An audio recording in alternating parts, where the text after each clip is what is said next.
একজন সনাতনী ধর্মাবলম্বী, সে আসল ঘটনা হলো 10 টাকা, সে হিন্দু একজন নাপিত, সে কেন ইসলাম ধর্ম নিয়ে কথা বলতে যাবে? বলেও না। এগুলি হলো কি পার্সোনাল মানে শত্রুতাকে দিয়ে আপনার এটা ওই পাকিস্তানের মতো গরিব হয়ে গেছে। পার ক্যাপিটা আপনার যে জিডিপি গ্রোথ 3% হয়েছে লোয়েস্ট। আচ্ছা, এটা হইতে পারে, তুমি স্পেডকে স্পেড বলো, কারণ শেখ হাসিনা ইকোনমিটাকে ধ্বংস করে দিয়ে গেছে, ইলেকশন চুরি করে নিয়ে চলে যাবে। আপনারা আওয়ামী লীগের বাইরে রাখবেন, আওয়ামী লীগ তাদের একটা লোককে দাঁড়া করাই দিবে আনারস মার্কা দিয়া, তার ভোট দিয়ে নিয়ে আসবে, আর তারা ভাগ করে ফেলাইতেছে। বিএনপির লোকজনের মধ্যে উপদল সৃষ্টি করতেছে। They have plenty of money. ইচ্ছে বলে যে কটা লোক আছে, ভিডিও আছে, তাদেরকে ধৈর্য আইনা আপনার সিরিয়াস ডিম থেরাপি দিতে পারে, যা যা পারে পারে। এটা যে পারে না তারা, কিন্তু কেন করবে? করার পরে বলবে যে আওয়ামী লীগের লোককে বাঁচানোর জন্য উনি এটা করছে। উনিকে খালেদ মোশাররফ হবে যে pro Indian, pro Awami League? ওনাকে এইটা করার জন্যই তো এই যে মবটা করতেছে, যেন উনি একটা ট্র্যাপ, তো যেন উনি যেন ওই ট্র্যাপে পড়ে, উনি যেন ওই ওই নুরুল হুদা তো একেবারে প্রো আওয়ামী লীগ লোক, তাকে হেনস্থা করছে। তাদেরকে ধরা মানে হচ্ছে যে ওয়াকার সাহেব প্রো আওয়ামী লীগ, প্রো আওয়ামী লীগ। সেই জন্য ওনার হাত পাও বাঁধা, ওনাকে এইভাবে এন্টাইস করা হবে যে তুমি প্রো আওয়ামী লীগ হিসেবে নিজেকে পেইন্টেড করো, আমরা তোমাকে খালেদ মোশাররফ বানাই দেবো। এখানে অনেক গেম খেলা হচ্ছে, সেখানে খুবই সাবধানে আগাইতে হবে। তাহলে কি ভবিষ্যতেও সেনাপ্রধান যখন ওনার তো মেয়াদ শেষ হয়ে যাবে, ওনারও কি এরকম সম্ভাবনা আছে কিনা? আমরা নুরুল হুদার কি যেভাবে দেখলাম। না, সেনাপ্রধানদের সম্ভাবনা খুব একটু কম হয়, কিন্তু সেনাপ্রধান আপনার যে আপনার বিএনপির ছিল যে তৎকালীন সেনাপ্রধান, নামটা আমি ভুলে যাচ্ছি, তাকে হেনস্থা করছে না জিয়াউর রহমানের 2006-07 সময়, তাকে হেনস্থা করছে না এই মেজর লেফটেন্যান্ট জেনারেল দিনাজপুরের, খুব নাইস ম্যান, খুব ভদ্রলোক, তাকে এর এর আত্মীয় ফখরুল ইসলাম সাহেবের আত্মীয় হয়, তাকে নিদারুণ ভাবে করছে, কারণ সংস্কারবাদী হয়েছিল 2006-এ। আছে সেনা প্রধানরাও যে হেনস্থা হইতে পারে না তা তো না। বাংলাদেশে গণতন্ত্র এস্টাবলিশ করতে চাচ্ছে, মপতন্ত্র এস্টাবলিশড হয়ে গেছে, একটা মপতন্ত্র এস্টাবলিশড হয়ে গেছে। আপনি কেন ইমাজিন আওয়ালের ছেলে হচ্ছে ডিআইসি পুলিশে এসে মধ্যে আসছে, তো খুঁজে পাবে কেমনে? It's not possible. ছেলে কিংবা তার ভাই হলো ডিআইজি, সে পুলিশ হেডকোয়ার্টারে আছে, সুতরাং তাকে তো পুলিশ খুঁজে পাবে না। আপনি বুঝতে হবে বাংলাদেশের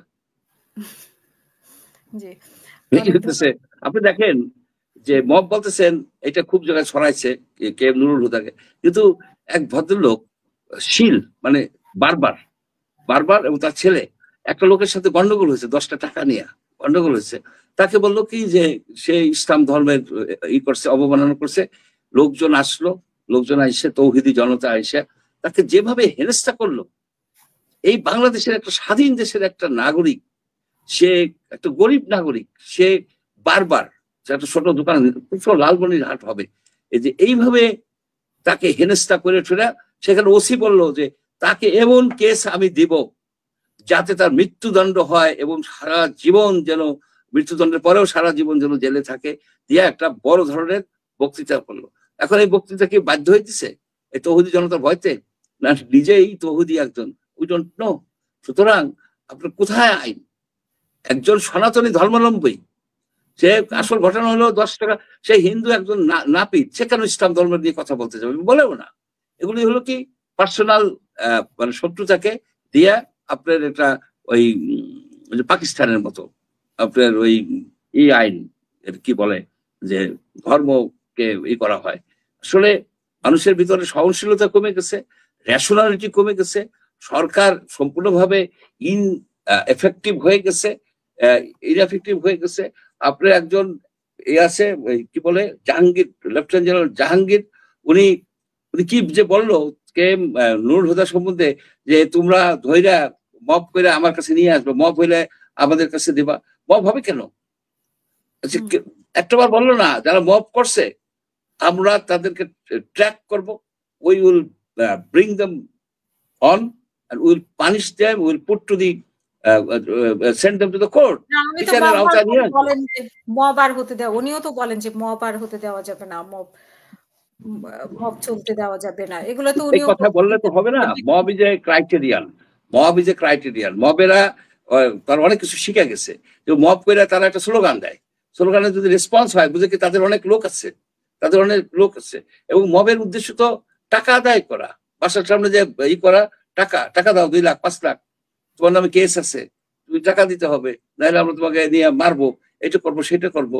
what is this, what is this? এইভাবে তো চলতে পারে না একটা দেশ।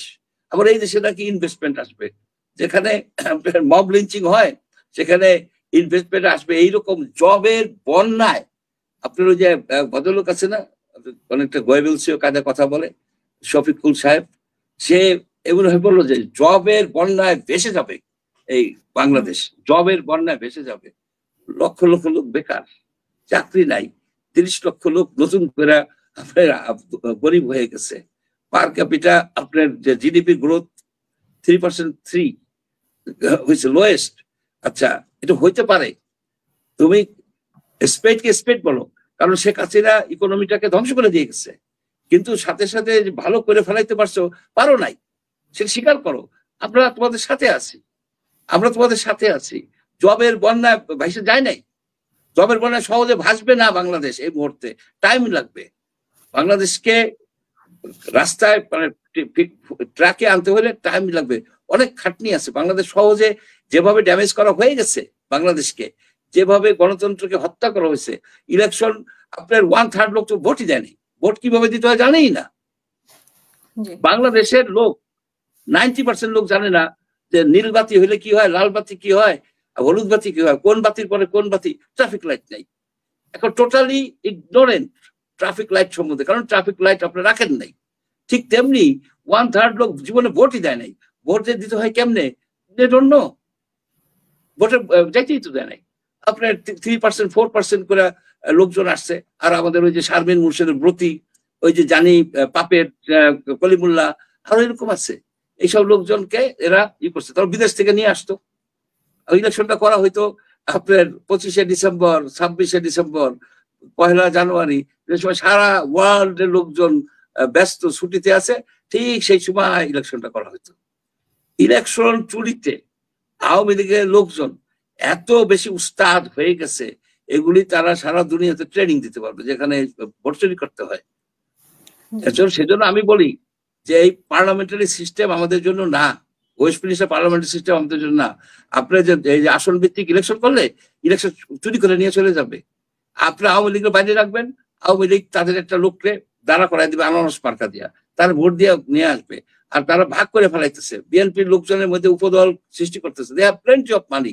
তারা আপনি, আমি মনে করি কি ব্যক্তিগতভাবে যে আমরা প্রেসিডেন্সিয়াল ফর্মে চলে যাই, প্রেসিডেন্সিয়াল ফর্মে চলে যাই, সেখানে ফ্রান্সের মতো মন্ত্রিসভাও থাকবে, but president will run the country.